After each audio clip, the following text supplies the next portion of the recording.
Hey Kevin, what are you looking at? Well, I get requests every now and again from people wanting more stick welding videos, shielded metal arc welding videos. And lo and behold, it just so happens I need a base for a sculpture I was making. So what I have here is just a couple of railroad plates. And these are the things that actually get nailed down onto the railroad tie. And then the railroad iron actually runs right across the top of these, and then it all gets nailed together. Not sure exactly what kind of steel it is. I just know it's heavy. It's 3/8 thick, nice heavy, I guess it's a high carbon, for all the pounding it takes when it's actually out there doing its real job.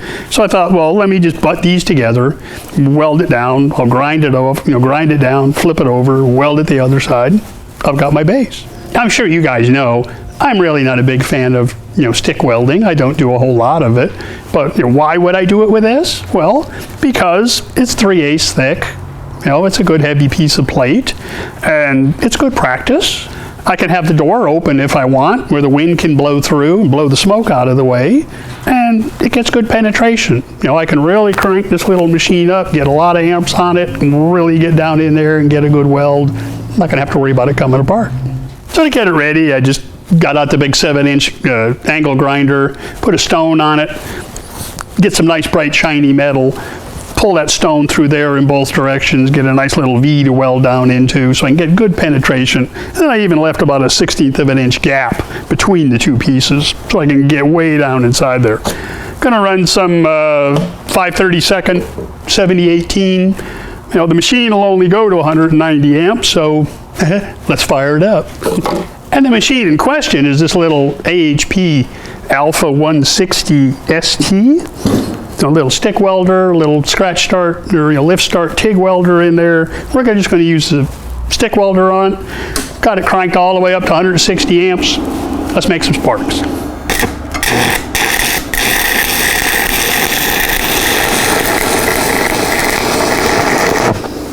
And I actually made it all the way to the other end in one rod.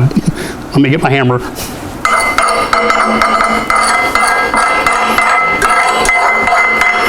One of the things I love about 7018 is you just give it a little swipe with the hammer and all the slag just falls right off. Not bad for a guy who doesn't do it very often. And just because I know some of you are reaching for your keyboard, even as I'm speaking, the reason I didn't tack it on either end or in the middle is because I've already welded it on the other side. Is that why you could do a single pass like that too? Yeah, that's why I can do it within a single pass, because it's already been welded on the other side with the same machine. And I'm sure, another technical side of all this that you guys are thinking about is, well, how come I wasn't weaving? Or was I weaving? What kind of pattern was I using? And really, I didn't use any pattern at all. I just went right straight down the joint, simply because that nice wide groove that I'd cut in there and a nice big fat rod to go in and fill it all in. This way, it's almost flat. I could just touch this with the grinder just a little, just to even things out. Let's keep in mind, I'm building a base for a sculpture. It's going to weigh maybe 150 pounds. This plate is going to get buried anyways, so you won't see it. It'll be under the gravel and be all hidden. All I wanted was structurally sound. I didn't necessarily need technically sound, if you will. Well, I hope that's helpful to you guys. And if you get the chance, why don't you pop out to my website and see what I'm doing now. I'll see you next time.